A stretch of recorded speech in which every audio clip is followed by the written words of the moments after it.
आज का टॉपिक रहेगा डायग्राम ऑफ कंप्यूटर या स्ट्रक्चर ऑफ कंप्यूटर। जो इंटरनली स्ट्रक्चर होता है कंप्यूटर का वो कैसे होता है, क्या क्या इंटरनली यूज किया जाता है, कैसे कंप्यूटर वर्क करता है, इस बारे में हम लोग बात करेंगे। Basic structure of computer, block diagram of computer, जो भी डायग्राम है कंप्यूटर का, जो भी डायग्राम होता है कंप्यूटर का वो हम लोग देखेंगे। उसके बाद है इनपुट यूनिट।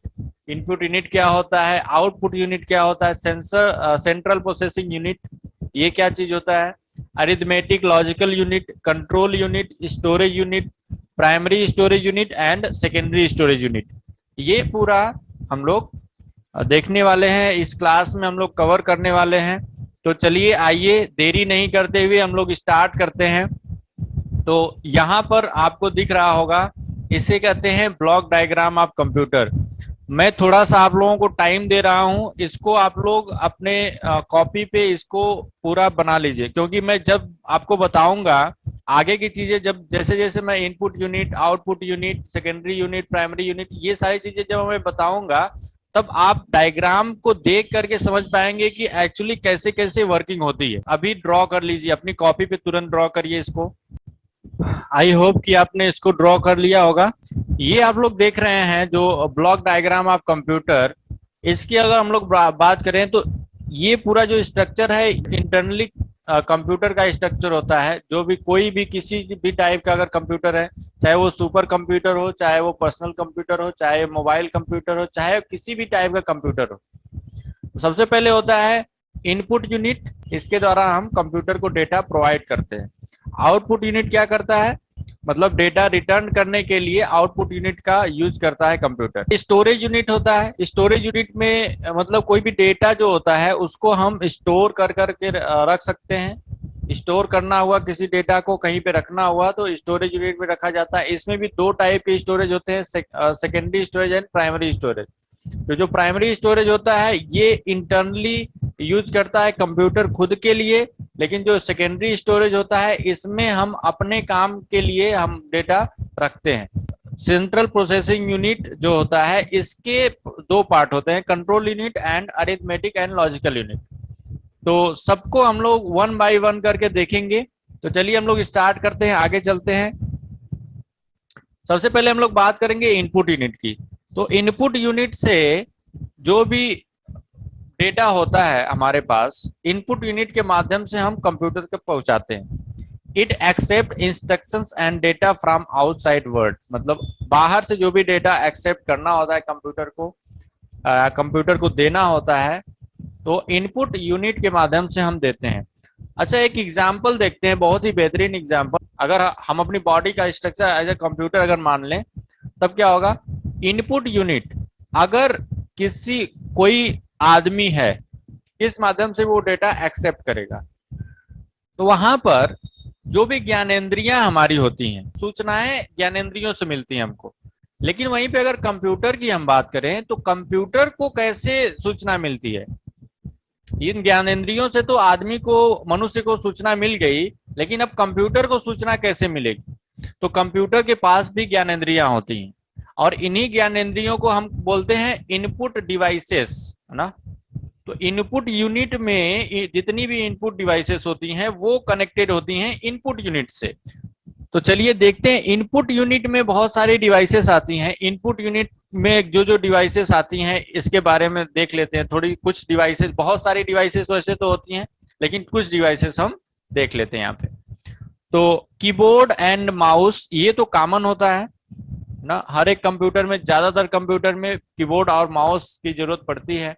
तो कीबोर्ड और माउस तो हो ही गया। उसके अलावा स्कैनर है, जॉयस्टिक है, ट्रैक बॉल है ना, और बहुत सारी ऐसी टच स्क्रीन जो होती है वो भी इनपुट डिवाइस होती है ना। टच स्क्रीन जो होती है उसमें दो चीजें होती हैं, एक तो टच स्क्रीन होती है जिसके मदद से हम इनपुट दे सकते हैं, और उसमें आउटपुट वाला पार्ट जो होता है उससे हम देखते हैं। उसके बाद है कैमरा, फिर है आपका माइक, ठीक है। ऐसी बहुत सारी ऐसी डिवाइसेस होती हैं जो कि इनपुट डिवाइसेस होती हैं। अब आउटपुट यूनिट देखते हैं क्या होता है। ह्यूमन पे आते हैं अब, है ना। ह्यूमन कैसे किसी सूचना को किसी को प्रोवाइड कर सकता है। वोकल सिस्टम जो होता है ह्यूमन में, वो तो आउटपुट डिवाइस होता है। तो वोकल सिस्टम की मदद से हम क्या करते हैं, हमको जो भी डेटा पता है, जो भी सूचना हमको पता है, उस सूचना को हम किसी दूसरे ह्यूमन तक पहुंचा सकते हैं। आउटपुट यूनिट की मदद से कंप्यूटर डेटा को रिटर्न करता है या डेटा को प्रोवाइड करता है, किसको, यूजर को। लेकिन आउटपुट डिवाइस की अगर बात करें कंप्यूटर में, तो कंप्यूटर का जो आउटपुट डिवाइस होता है वो कुछ डिवाइसेस होती हैं जो कि आउटपुट डिवाइसेस की तरह से हम लोग यूज करते हैं उसको। दैट इज मॉनिटर, सबसे बढ़िया, सबसे ज्यादा यूज होने वाला जो आउटपुट डिवाइस है दैट इज मॉनिटर। और उसके बाद है आपका प्रोजेक्टर है, ये स्पीकर है ना, ये भी मॉनिटर ही है। ये है प्रिंटर, है ना, कई टाइप के प्रिंटर होते हैं। तो ये जितनी भी डिवाइसेस आप देख रहे हैं, ये डिवाइसेस हैं output devices. Central processing unit या सीपीयू। अब हम लोग अगर बात करें सेंट्रल प्रोसेसिंग यूनिट की, तो सेंट्रल प्रोसेसिंग यूनिट जैसे ह्यूमन में ब्रेन होता है, कंप्यूटर का जो ब्रेन है ये सीपीयू होता है ना, सीपीयू। और कंप्यूटर जैसे ह्यूमन का ब्रेन जैसे वर्क करता है ह्यूमन की बॉडी को कंट्रोल करने के लिए और थॉट्स लाने के लिए ना, वो सारे काम जो है ब्रेन करता है, वैसे ही सीपीयू होता है कंप्यूटर में। दिमाग से हम दो चीजें करते हैं, एक तो हमारे खुद के कंट्रोल में होता है और एक होता है ऑटोमेटिक, वो वर्क करता है। पहली चीज कि हम क्या कर सकते हैं, अपने दिमाग से यूज करके हम कोई प्रॉब्लम सॉल्व कर सकते हैं या फिर किसी थॉट्स को हम निकाल सकते हैं और उसको यूज कर सकते हैं या किसी को दे सकते हैं। जो दूसरा पार्ट है माइंड का, वो पूरी बॉडी पे कंट्रोल करता है ना, पूरी बॉडी पे कंट्रोल करता है।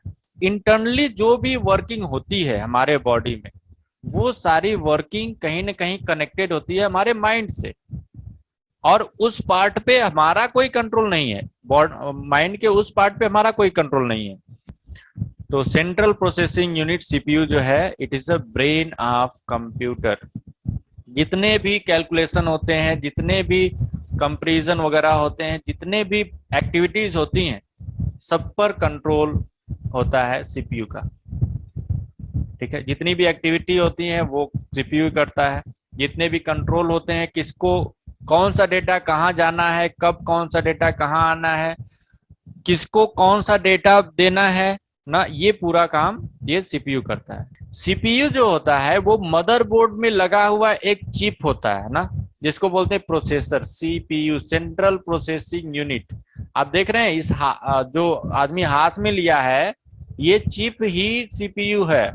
तो इसी तरह से जैसे हमने बताया कि there is two part, memory को छोड़ करके दो पार्ट होते हैं माइंड के, दिमाग के, तो वैसे ही सीपीयू के भी दो पार्ट होते हैं ना। सीपीयू के दो पार्ट कौन कौन से होते हैं, आइए देखते हैं। तो सीपीयू के दोनों पार्ट देखिए, पार्ट ऑफ सीपीयू दो पार्ट होते हैं, arithmetic and logical unit and control unit. दो पार्ट है सीपीयू के, अरिथमेटिक एंड लॉजिकल यूनिट जिसको एएलयू शॉर्ट में बोला जाता है, और कंट्रोल यूनिट जिसको सीयू बोला जाता है। चलिए हम लोग उसको देखते हैं वन बाय वन करके। तो अरिथमेटिक एंड लॉजिकल यूनिट की बात करेंगे सबसे पहले। एएलयू की अगर बात करें तो एएलयू जो होता है कंप्यूटर में, जितने भी अरिथमेटिक ऑपरेशन होते हैं या फिर लॉजिकल ऑपरेशन होते हैं, वो पूरे ऑपरेशन की जिम्मेदारी इसकी होती है ना। जैसे हम लोग क्या करते हैं, कोई मैथ्स का प्रॉब्लम सॉल्व कर रहे हैं, मैथ्स का प्रॉब्लम भी सॉल्व कर सकते हैं हम, या फिर किसी का प्रॉब्लम है वो सॉल्व कर सकते हैं। हमारी लाइफ में कोई प्रॉब्लम है उसको हम सॉल्व कर रहे हैं, या फिर किसी चीज के बारे में हम मंथन कर रहे हैं, सोच रहे हैं, विचार कर रहे हैं, ये सारा काम करते हैं। तो वैसे ही एएलयू जो है दो टाइप के काम करता है। नॉर्मल ऑपरेशन जो होते हैं, एडिशन, सब्ट्रैक्शन, मल्टीप्लिकेशन, डिवीजन, इनको हम अरिथमेटिक ऑपरेशन बोलते हैं। अरिथमेटिक, तो अरिथमेटिक ऑपरेशन कंप्यूटर में कौन करता है, एएलयू करता है। उसके बाद है लॉजिकल ऑपरेशन, है ना। लॉजिकल ऑपरेशन भी वही करता है, चाहे वो अरिथमेटिक ऑपरेशन हो चाहे वो लॉजिकल ऑपरेशन हो, वो सारे ऑपरेशन कौन करता है, ALU करता है। ठीक है, मतलब डेटा में जो चेंजेस करना है, डेटा में मैनिपुलेशन करना है, डेटा में प्रोसेसिंग करनी है, वो काम कौन करेगा, ALU करेगा, अरिथमेटिक एंड लॉजिकल यूनिट करेगा। अच्छा, अब इसके बाद है कंट्रोल यूनिट। अब कंट्रोल यूनिट क्या करेगा, कंट्रोल यूनिट का ये काम है कि ये कंप्यूटर के सभी पार्ट पे अपनी नजर रखेगा, अपना नियंत्रण रखेगा ना। मतलब कंप्यूटर के किस पार्ट को कब क्या टास्क परफॉर्म करना है, कंप्यूटर के किस पार्ट को कब क्या करना है, कंप्यूटर के किस पार्ट को कब डेटा देना है, कब उससे डेटा लेना है और उस डेटा को फिर किसको देना है। कंप्यूटर के जितने भी पार्ट होते हैं उन सारे पार्ट्स पे कंट्रोल यूनिट वर्क करता है। ये एक्चुअली कोई टास्क नहीं ये परफॉर्म करता है, कोई डेटा में कोई मैनिपुलेशन या ऐसा कुछ नहीं करता है। स्टोरेज यूनिट, और जो तीसरी चीज हमने बात किया था हमारे माइंड में होता है, हमारे दिमाग में होता है, दैट इज स्टोरेज, है ना। हम किसी चीज को याद करके रखते हैं अपने, हमारे माइंड में बहुत सारी चीजें हैं, बचपन से लेकर के आज तक की बहुत सारी चीजें हम अपने माइंड में स्टोर करके रखते हैं। वैसे ही कंप्यूटर के पास भी मेमोरी है, वो डेटा को स्टोर कर सकता है, डेटा को वो रख सकता है। इसमें भी दो पार्ट होते हैं ना, जैसे ह्यूमन बॉडी में, हमारे दिमाग में दो तरह की चीजें आती हैं। एक तो चीजें ऐसी होती हैं जो हम भूल जाते हैं ना, दूसरी चीजें ये वो होती हैं कि वो कभी नहीं भूलते हम। तो उसी तरह से जैसे हम लोग, एक डेटा होता है परमानेंटली हमारे माइंड में स्टोर हो जाता है, कभी नहीं भूलता है, एक होता है कि तुरंत भूल जाता है। तो उसी तरह से यहाँ पर दो टाइप की मेमोरियां होती हैं, एक प्राइमरी मेमोरी एंड एक सेकेंडरी मेमोरी, है ना। एक ऐसी मेमोरी होती है जिस मेमोरी में डेटा परमानेंटली स्टोर नहीं होता है, जब तक उसका काम रहता है तभी तक रहता है। और एक दूसरी जो मेमोरी होती है उसमें डेटा परमानेंटली हम स्टोर कर सकते हैं। सबसे पहले हम लोग बात करेंगे प्राइमरी स्टोरेज की। तो प्राइमरी स्टोरेज जो होता है ये कंप्यूटर का वो पार्ट होता है जिसे कंप्यूटर यूज करता है खुद के यूज के लिए, यूजर का इस पे कोई कंट्रोल नहीं है। इसकी साइज छोटी होती है, इसकी साइज कम होती है as compare to secondary memory. दो टाइप की प्राइमरी स्टोरेज दिखाए गए हैं, एक रैम है दूसरा रोम है। रोम का फुल फॉर्म होता है रीड ओनली मेमोरी और रैम का फुल फॉर्म होता है random access memory. RAM is stand for random access memory and ROM is stand for read only memory. तो इसमें भी थोड़ा सा हम आपको बता दे रहे हैं ये होता क्या है ना। तो पहली चीज ये है जैसा कि रैंडम एक्सेस मेमोरी, तो कोई भी डेटा जब कंप्यूटर को हम देते हैं प्रोसेसिंग के लिए, तो प्रोसेसिंग से पहले डेटा सबसे पहले रैम में आता है। कोई भी डेटा प्रोसेसिंग के लिए जब आता है कंप्यूटर के पास तो सबसे पहले वो रैम में आएगा, उसके बाद रैम से डेटा कंप्यूटर लेता है, प्रोसेसिंग करता है उस पर, उसके बाद वो रिजल्ट देता है। तो प्रोसेसिंग के लिए सबसे पहले डेटा रैम में ही आएगा। अब ये जो है रैम, ऐसा नहीं कि डेटा फिर उसी में रह जाएगा, ठीक है। रैम में डेटा आएगा प्रोसेसिंग के पहले और प्रोसेसिंग के बाद भी डेटा रैम में ही आएगा। रैम से हो करके ही डेटा को गुजरना पड़ेगा, या तो वो इनपुट हो सकता है या तो आउटपुट हो सकता है। दोनों टाइप के डेटा, अगर प्रोसेसिंग के लिए जा रहा है डेटा तो भी उसको रैम में आना पड़ेगा, या फिर अगर प्रोसेसिंग के बाद डेटा जा रहा है तो रैम में ही जाएगा। तो इसको बोलते हैं रैम, रैंडम एक्सेस मेमोरी। तो अब अगर रैम की बात करें तो रैम में डेटा कब तक रहेगा, रैम में डेटा तभी तक रहेगा जब तक कि उसमें उसका काम है, जब तक कि प्रोसेसिंग के लिए डेटा न दे दिया जाए या फिर जब तक कि रिजल्ट वाला जो डेटा है वो यूजर को या फिर आउटपुट डिवाइस को न दे दिया जाए, तब तक रैम में डेटा रहेगा। लेकिन जैसे ही हमारा मशीन बंद हो जाएगा, हमारा कंप्यूटर अगर बंद हो गया, तो रैम में कोई डेटा नहीं बचेगा। अच्छा, रोम की अगर बात करें तो रोम का जो फुल फॉर्म हमने बताया, रीड ओनली मेमोरी। अब रोम जो होता है ये बहुत ही छोटा मेमोरी होता है, इसमें बहुत छोटे डेटा रखे जाते हैं ना, परमानेंटली स्टोर किए जाते हैं, जिसको कि केवल रीड किया जाता है जा सकता है, उसको हम डिलीट नहीं कर सकते। नॉर्मल प्रोसेस से उसको हम डिलीट नहीं कर सकते, उसको इंजीनियर्स ही कर सकते हैं। उसको यूज उसका उसमें कोई भी मॉडिफिकेशन करना हो वो इंजीनियर ही कर सकते हैं, स्पेशल इंजीनियर होते हैं जो कंपनी में, वो ही कर सकते हैं। जैसे हमारा कंप्यूटर फॉर्मेट हो गया, हमने विंडोज 7 से 10 कर दिया या फिर दूसरा ऑपरेटिंग सिस्टम इंस्टॉल कर दिया, उसमें हमारा कंप्यूटर बिल्कुल वर्क नहीं कर रहा है, फिर दोबारा उसको डिलीट करके पूरा हमने दूसरा कर दिया, फिर भी आप देखेंगे कि टाइम जो होता है कंप्यूटर में वो सही होता है, सही बताता है टाइम। अब ये क्यों, कैसे हो संभव है? तो वो भी डेटा जो है टाइम, वो छोटा सा सॉफ्टवेयर होता है, बहुत छोटी साइज का सॉफ्टवेयर है जो कि टाइम डेट को मैनेज करता है। टाइम डेट को पूरा मैनेज करने वाला छोटा सा सॉफ्टवेयर होता है, और वो एक रोम टाइप की मेमोरी में रखा गया है। और वो रोम टाइप की जो मेमोरी है वो, उसमें सॉफ्टवेयर भी कंटिन्यूअस रन कर रहा है। अगर हम कंप्यूटर को बंद कर दिए, सिस्टम पूरा ऑफ कर दिए, तो भी उसको बंद हो जाना चाहिए ना, टाइम हमारा रुक जाना चाहिए वहीं पे। लेकिन फिर हम दोबारा जब अपना कंप्यूटर ऑन करते हैं तो देखते हैं कि टाइम सही बता रहा होता है। तो ये कैसे होता है, कैसे संभव है? तो वो सॉफ्टवेयर जो है टाइम और डेट वाला, वो सॉफ्टवेयर कंटिन्यूअस रन करता रहता है, वो वर्किंग में होता है। जब आपका सिस्टम बंद भी होता है तब भी वो काम करता है। अब आप कहेंगे कि ऐसा संभव ही नहीं है, कोई सॉफ्टवेयर बिना इलेक्ट्रिसिटी के कैसे चलेगा?